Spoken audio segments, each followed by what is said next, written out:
ঠিক কে ভুল, হঠাৎ করে কেন বলছি এই কথা, কি নিয়ে বা দ্বিধা বিভক্ত?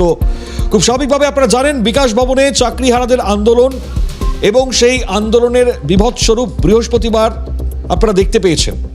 এবং ঠিক সেই আন্দোলনে যখন সরকারি দপ্তরের গেট ভাঙা হচ্ছে, যে ছবিটা সামনে এসেছিল, পুলিশ পরবর্তী সময়ে বলেছেন যে অত্যন্ত সংযমী মনোভাব তারা দেখিয়েছেন। কিন্তু গণতান্ত্রিক পদ্ধতিতে যখন আন্দোলন হয় তখন একটা সরকারি অফিসের গেট কেন ভাঙা হবে, এ নিয়ে একটা প্রশ্ন তুলেছেন। ইনফ্যাক্ট আমরা যারা চাকরিহারারা রয়েছেন তাদের তরফ থেকে নানানবিধ পরিস্থিতি, নানানবিধ অবস্থা আমরা দেখতে পেয়েছি।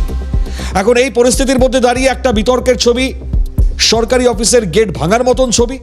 অন্যদিকে দাঁড়িয়ে পুলিশ বিতর্ক তৈরি করে ফেলেছে, যেভাবে লাঠিচার্জ করেছে, যে ধরনের ঘটনা ঘটিয়েছে পুলিশ, যা ইতিমধ্যে বিভিন্ন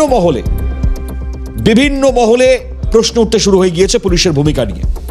পুলিশের এই ভূমিকা কেন, কি অবস্থানে দাঁড়িয়ে পুলিশ এ ধরনের ঘটনা ঘটাতে পারে, এ নিয়ে নানান মহলে নানান বিভিন্ন প্রশ্নের জায়গা যা ইতিমধ্যেই সামনে এসছে। এখন পরিস্থিতি হচ্ছে গিয়ে পুলিশের তরফ থেকে আরও একটা বিষয় জানিয়ে আমি এটা বলছি যে কেন দ্বিধাবিভক্ত আমরা, কে ঠিক কে ভুল। আপনারা জানেন পুলিশের তরফ থেকে সম্প্রতি আরও একটা বিষয় সুস্পষ্টভাবে বলা হচ্ছে। বৃহস্পতিবার দিনের যে ঘটনা ঘটে গিয়েছে, সেই ঘটনায় একেবারে সরকারি ভবনের ভেতর একজন অন্তঃসত্ত্বা মহিলা আটকে গিয়েছিলেন। তাকে বের করে আনাটা অবশ্যই জরুরি, কারণ তিনি শারীরিকভাবে যে অসুস্থতা বোধ করছিলেন সেটা পুলিশের কাছে খবর যায়, প্যানিকড হন। এরকমই পুলিশের তরফ থেকে এডিজি দক্ষিণবঙ্গ সুপ্রতিম সরকার তিনি সুস্পষ্টভাবে সাংবাদিক বৈঠক করে সাফাই তাকে দিতে হয়েছে, এবং এই সাংবাদিক বৈঠকে ঠিক এই জায়গাগুলো তিনি ক্লিয়ারিফাই করেছেন। এখন এই ঘটনা ঘটবার সঙ্গে সঙ্গে যখন এ ধরনের পরিস্থিতি সেখানে তৈরি হয়, তখন দাঁড়িয়ে প্রশ্ন উঠতে শুরু করে, তাহলে পরে কি পুলিশ সঠিক সিদ্ধান্ত নিয়েছে? এই প্রশ্নের পাল্টা আবার চাকরি হারা যারা রয়েছেন তারা আবার বলছেন যে না, আমরা সমস্ত সহযোগিতা করেছি, আমরা এভাবেই সহযোগিতা করেছি, যারা ভেতরে রয়েছেন তাদের যা যা প্রয়োজন সব বলেছি আমরা দেব। ইনফ্যাক্ট এই যে অন্তঃসত্ত্বা মহিলার কথা পুলিশের মুখ থেকে সামনে আসছে, তাকে সর্বতভাবে সাহায্য চাকরিহারারা করতে উদ্যত ছিলেন। তাহলে এই জন্যই প্রশ্ন, কে ঠিক কে ভুল। আমরা তাই এই জায়গা আরও একবার আজকে দুটো নিউজরুম থেকে ক্লিয়ারিফাই করবার চেষ্টা করব, কারণ পুলিশের ভূমিকা এর আগে নানান মহলে একের পর এক প্রশ্ন তুলেছে। এই চাকরিহারাদের বিরুদ্ধেই কসবায় আমরা দেখতে পেয়েছিলাম পুলিশের লাথি মারার মতন অভিযোগ প্রকাশ্যে এসেছিল। এখন পুলিশ লাঠিচার্জ বলুন, লাথি মারা বলুন, এ ধরনের অভিযোগগুলো একে একে আমরা বহুবার দেখেছি, বহুবার বিতর্কে জড়িয়েছে রাজ্যের পুলিশ। ঠিক এই চাকরিহারাদের বিরুদ্ধেই যখন একে একে পুলিশের এই ব্যবহার, তখন নানান মহলে প্রশ্নের জায়গা খুব স্বাভাবিক উঠবেই। এখন এই ঘটনায় বড় পরিস্থিতি তা হচ্ছে, আমরা একটু জানাবার চেষ্টা করবো আপনাদেরকে যে এডিজি দক্ষিণবঙ্গ সুপ্রতিম সরকারের বক্তব্য ঠিক কি ছিল। একবার শুনুন। বিকাশ ভবন চত্বরে 55টি সরকারি অফিস আছে, নানা গুরুত্বপূর্ণ দফতর আছে, সেখানে প্রায় 500-600 কর্মী তারা ওখানে কাজ করেন। তারা সন্ধ্যের পর বেরোতে চান। যারা আন্দোলনকারী যারা ভেতরে বসেছিলেন তারা একই অবস্থানে তারা অনড় থাকেন, আমরা কাউকে বেরোতে দেব না। পুলিশ বারবার মাইকিং করেছে, সেই সমস্ত ভিডিও ফুটেজ ক্লিপ আমরা আপনাকে শেয়ার করে দেব। তারপরেও তারা অনড় থাকেন, না আমরা বেরোতে দেব না। বিরুদ্ধ ছিলেন, তাদের থেকে প্যানিক কল আসতে থাকে। অনেকে অসুস্থ ছিলেন, বয়স্ক মানুষ ছিলেন, মহিলা ছিলেন, তারা বলতে থাকেন যে আমাদের বেরোতে দিন। একজন সন্তান সম্ভব বা মহিলা ছিলেন, অসুস্থ বোধ করছিলেন, তিনি বাড়ি যেতে চাইছিলেন।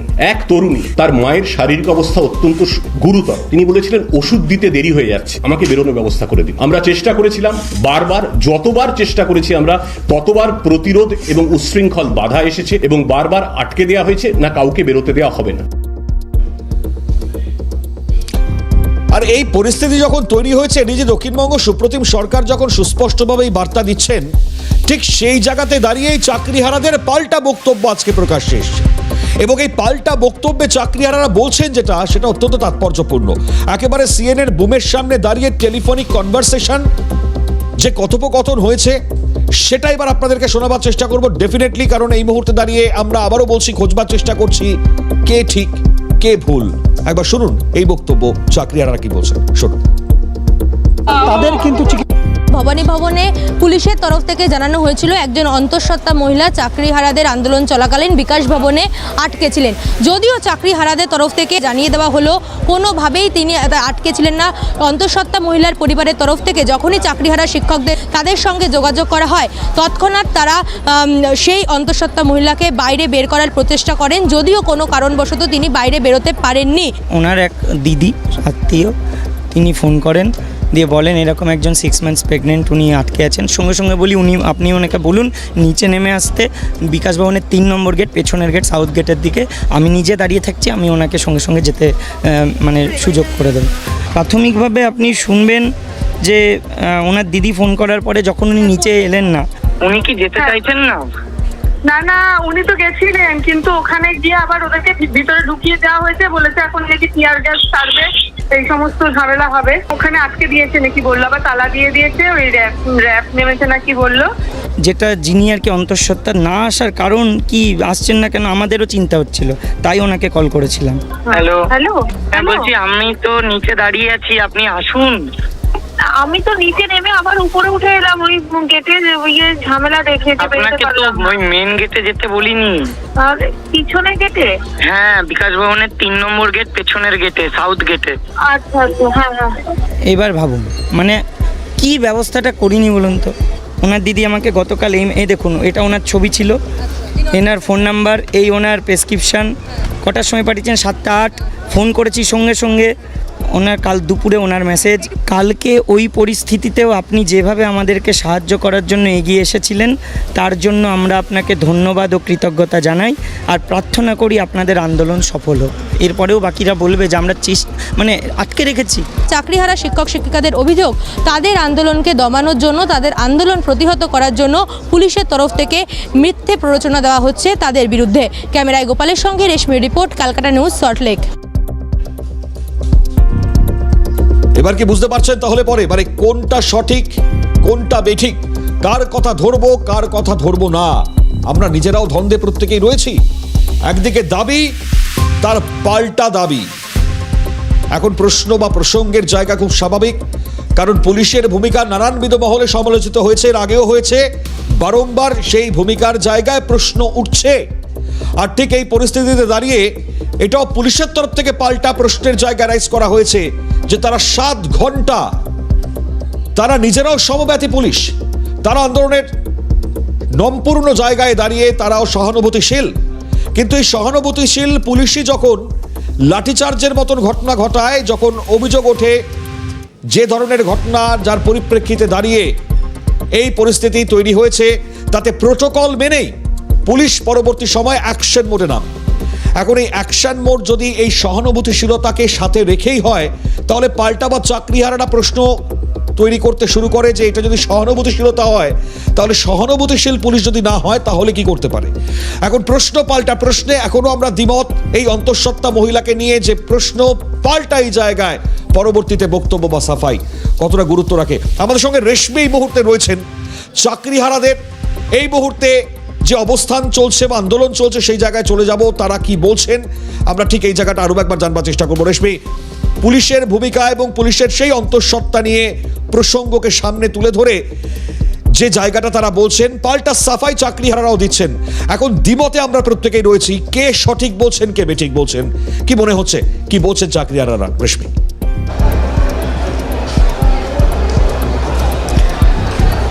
দেখো, অভিযোগ পাল্টা অভিযোগ, অর্থাৎ পুলিশের তরফ থেকে অভিযোগ করা হয় যে অন্তঃসত্ত্বা মহিলা দীর্ঘক্ষণ আটকে ছিলেন চাকরিহারাদের আন্দোলনের জেরে। অপরদিকে চাকরিহারারা যারা রয়েছেন শিক্ষক শিক্ষিকা, তারা ইতিমধ্যে সাফাই দিয়েছেন, ইতিমধ্যে সাংবাদিক বৈঠক করে তারা রীতিমতো জানিয়েছেন যে তাদের সঙ্গে কি কথোপকথন হয়েছিল অন্তঃসত্ত্বার পরিবারের এবং অন্তঃসত্ত্বা মহিলার। এবং ইতিমধ্যে চাকরিহারারা, একটু দেখাবো ছবিটা, তারা যেই আন্দোলনে, সেই আন্দোলনের অবস্থানে অনড় রয়েছে। আজকে বিকেল 4টের সময় তাদের একাধিক কর্মসূচি রয়েছে এবং তাদের যে কর্মসূচিগুলি রয়েছে মূলত আজকে 4:30 নাগাদ তাদের এখানে, অর্থাৎ তারা যেখানে অবস্থান আন্দোলন করছেন সেখানে পড়ুয়ারা আসবেন, তারা যে স্কুলে পড়ান সেই ছাত্রছাত্রীরা আসবেন তাদের পাশে দাঁড়াতে, অর্থাৎ তাদের গত পরশুদিনের ঘটনার সহমর্মিতা সমবেদনা জানাতে। পাশাপাশি এখানেই তারা পাঠদান করবেন সে সকল পড়ুয়াদের যারা রয়েছেন তাদের সঙ্গে। একবার একটু কথা বলে নেওয়ার চেষ্টা করব। আপনাদের তরফ থেকে ইতিমধ্যে সাংবাদিক বৈঠক করে জানানো হয়েছে যে অন্তঃসত্ত্বা মহিলার পরিবারের সঙ্গে আপনাদের কথা হয়েছিল, কল রেকর্ডিংও শোনানো হয়েছে। তো আচ্ছা আচ্ছা, তো আপনারও নন টিচিং স্টাফ যারা রয়েছেন তারাও এখানে এখনও আন্দোলনের অবস্থানে অনড় রয়েছেন, সেক্ষেত্রে ইতিমধ্যে আপনাদের যে সাম্মানিকের কথা ঘোষণা করা হয়েছে সরকারের তরফ থেকে, সেটা নিয়ে কি আপনারা সন্তুষ্ট? আমাদের আপাতত আলোচনা চলছে এই নিয়ে। এর মধ্যে একটা গভর্নমেন্টের তরফ থেকে একটা গেজেট বার করা হয়েছে, আমরা সেইটা নিয়ে আলোচনা করছি। আমাদের যারা কোর কমিটি মেম্বার রয়েছেন, যারা দিল্লিতে রয়েছেন, তাদের সামনে আমাদের এখনও আলোচনা বাকি আছে। আলোচনা হোক, তারপরে নিশ্চয়ই আমরা মিডিয়াকে জানাবো। এইটা নিয়ে এখন আপাতত আমাদের দেখো, যারা নন টিচিং স্টাফ রয়েছে তারাও কিন্তু আন্দোলনে রয়েছেন, তারাও আন্দোলনে অনড় রয়েছেন, এবং অন্যান্য যারা রয়েছেন তাদের সঙ্গে একটু কথা বলে নেওয়ার চেষ্টা করব। যারা শিক্ষক শিক্ষিকারা রয়েছেন তাদের সঙ্গে কথা বলবো। আপনারা কি শিক্ষাকর্মী দাদা না শিক্ষক শিক্ষিকা? আচ্ছা, অনেকে রয়েছেন, তাদের একটুখানি কথা বলার চেষ্টা করবো। পাশাপাশি তাদের যেই কর্মসূচি, একাধিক কর্মসূচি রয়েছে, আজকে সকাল থেকে তাদের একাধিক কর্মসূচি ছিল। ইতিমধ্যে একজন এসেছিলেন, রবীন্দ্রনাথ ঠাকুর সেজে এসেছিলেন, তিনিও তিনি বলেছেন শান্তির বার্তা দিতে তিনি মূলত এসেছিলেন। পাশাপাশি এখানে তুমি দেখতে পাচ্ছ গত 11 দিন ধরে অবস্থানে অনড় রয়েছেন যারা চাকরিহারা শিক্ষকেরা রয়েছেন, এবং তাদের যেই দাবি, সেই দাবিগুলি তারা বারংবার জানাচ্ছেন যে মিরর ইমেজ প্রকাশ করতে হবে। যতক্ষণ না মিরর ইমেজ প্রকাশ করা হবে তারা তাদের আন্দোলন অবস্থানে অনড় থাকবেন। ইতিমধ্যে পুলিশের তরফ থেকে গতকাল যে সাংবাদিক বৈঠক করা হয়েছে সেখানে বলা হয়েছিল একজন অন্তঃসত্ত্বা আটকে ছিলেন। আজকে আপনারা জানালেন অন্তঃসত্ত্বার পরিবারের সঙ্গে আপনাদের সেদিনই কথা হয়েছিল, এবং অন্তঃসত্ত্বার পরিবার আপনাদের ধন্যবাদ দিয়েছে। অর্থাৎ এই যে অভিযোগ, পাল্টা অভিযোগ, কি বলবেন? পশ্চিমবঙ্গের পুলিশ সম্পর্কে আপনারা আমাদের থেকে ভালো জানেন। তারা যে দিদির নির্দেশে বা সরকারের নির্দেশে যে নাটক করে বিভিন্ন ক্ষেত্রে, সেটা বারবার দেখা গেছে, এবং সেই নাটক তারা অ্যাজ ইউজুয়াল করছে। এ নিয়ে আমাদের বলার কিছু নেই। ইতিমধ্যে আপনারা বলেছেন অন্তঃসত্ত্বার পরিবারের সঙ্গে কথা হয়েছে, অন্তঃসত্ত্বার পরিবার আপনাদেরকে ধন্যবাদ দিয়েছেন, এবং অন্তঃসত্ত্বা মহিলাকে আপনারা বাইরে বের করার চেষ্টা করেছিলেন। তাহলে পুলিশের তরফ থেকে বলা হলো যে আটকে ছিলেন, কোথাও গিয়ে কি আপনাদের সঙ্গে একটি কমিউনিকেশনের গ্যাপ হয়েছিল? কোনো কমিউনিকেশন গ্যাপ নেই, টোটালটাই পুলিশের মিথ্যা কথা। এটা আমাদের নেতৃত্ব আপনাদেরকে প্রেস কনফারেন্স করে জানিয়েছে, তারপরে আমাদেরকে আর জিজ্ঞাসা করার কোনো প্রয়োজন মনে হয় না। ইতিমধ্যে আপনাদের আর কি কর্মসূচি গ্রহণ করা হবে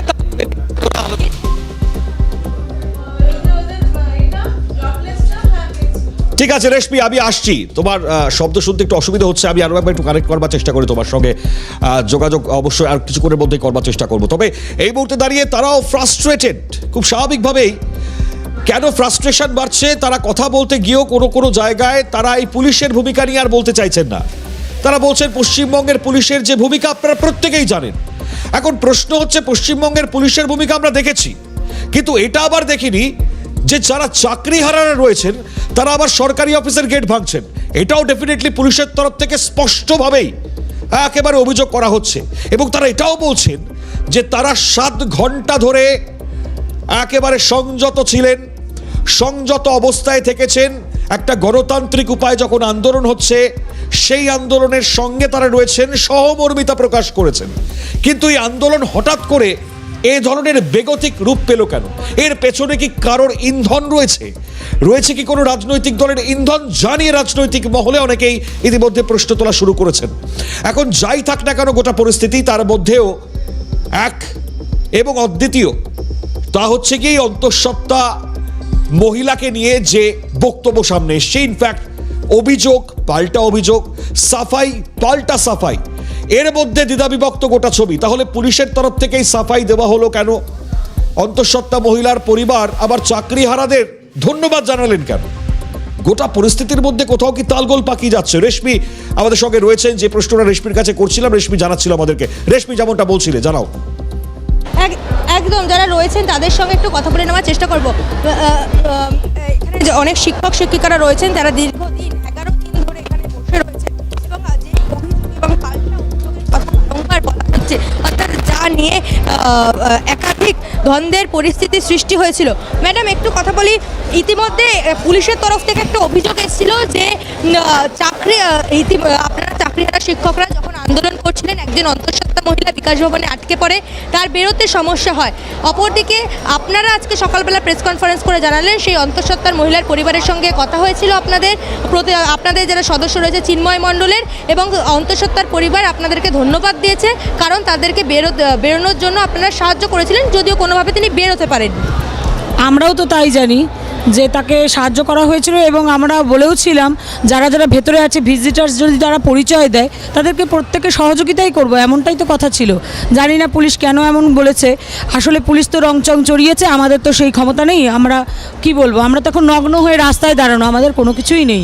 তবে পুলিশ পুরোপুরি মিথ্যাচার করেছে, আমাদের সাইরেন বাজিয়ে আমাদের আগে থেকে মাইকিং করতে পারতো যে আমাদের সহযোগিতা। আচ্ছা, কেন যদি মন্ত্রী আমলাদের এত কজন আটকে থাকার জন্য এত সমস্যা হয়, তাহলে তারা আমাদের সমস্যার কথা কেন বুঝছে না?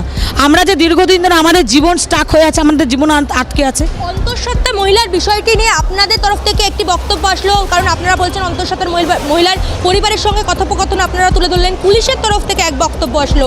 এই যে দুরকম বক্তব্য, কী কারণ বলে মনে? আমি বলতে চাই, আমরা যারা রাস্তায় আছি অনেক অন্তঃসত্ত্বা মহিলারা কিন্তু রাস্তায় বসে আছেন, সারাদিন সেদিনও ছিলেন।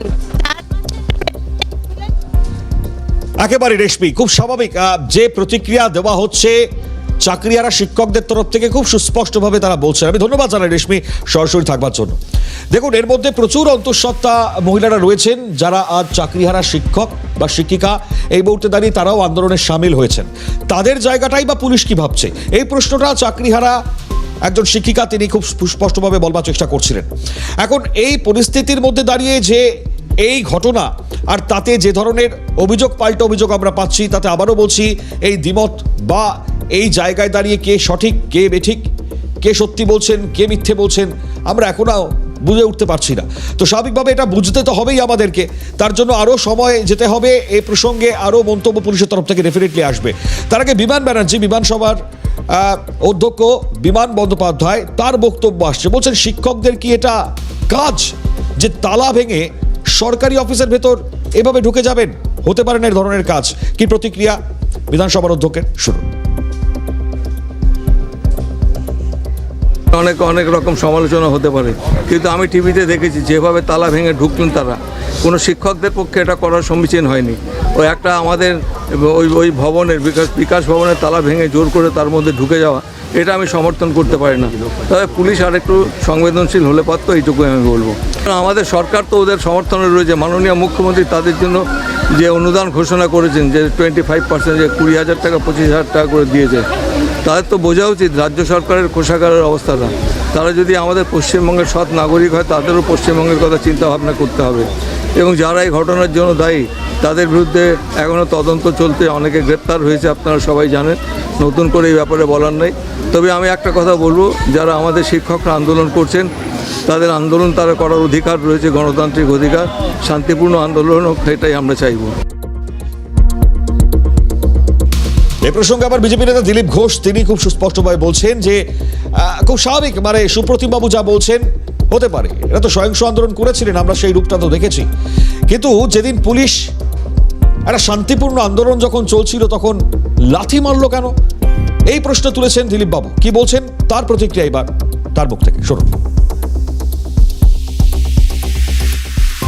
সুপ্রতিম বাবু যেটা বলছেন হয়তো কিছু ঠিক আছে, আর এই ধরনের আন্দোলন পশ্চিমবাংলায় প্রথমবার নয়। সহিংস আন্দোলন কমিউনিস্টরাও করতো, মমতা ব্যানার্জি করেছেন, এখন তার বিরুদ্ধে হচ্ছে, তার পরিণাম হচ্ছে পুলিশ তার কাজ করবে, সমালোচনা হবে।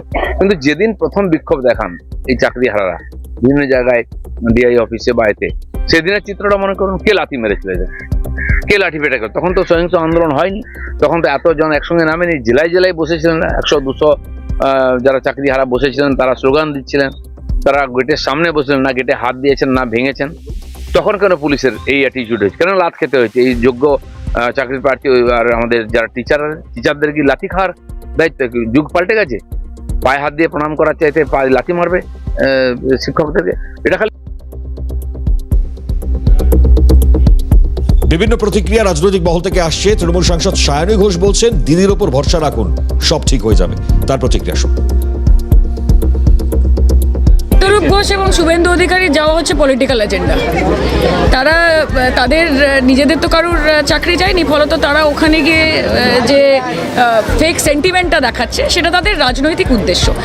যারা যারা আন্দোলন করছেন তাদেরকে একটা কথা বুঝতে হবে যে তাদের পক্ষে যদি প্রকৃত অর্থে কেউ থাকে, তাদের হয়ে যদি কেউ লড়াই করে, তার নাম মমতা বন্দ্যোপাধ্যায়। কাজে দিদির ওপর ভরসা রাখতে হবে। দিদি প্রথম থেকে লড়ছেন, দিদি শেষ দেখে ছাড়বেন। লড়াই চলছে, লড়াই আগামী সময় কতদূর চলবে তা তো অবশ্যই দেখবার। তবে এই লড়াই, অসম লড়াই, তর্ক বিতর্ক, তার মধ্যেও এমন এক ছবি আজকে আমরা দেখলাম যে অবশ্যই এই আন্দোলনের অবস্থানে আলাদা মাত্রা যোগ করলো।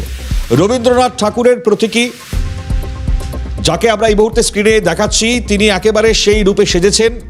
আরও একবার সেই আরজিকর আন্দোলনের মতন পুলিশকে গোলাপ দেওয়ার যে প্রচেষ্টা, ঠিক একই রকম ছবি আজকে আমরা দেখতে পেলাম। রবীন্দ্রনাথ ঠাকুর সেজে পুলিশকে দিলেন গোলাপ, এবং এই গোলাপ দিয়ে বার্তা খুব সুস্পষ্ট করেছেন।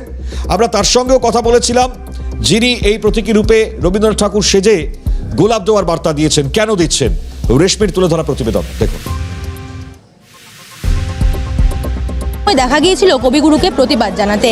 জালিয়ানবাগ হত্যাকাণ্ডে কবিগুরু নাইট উপাধি ত্যাগ করেছিলেন।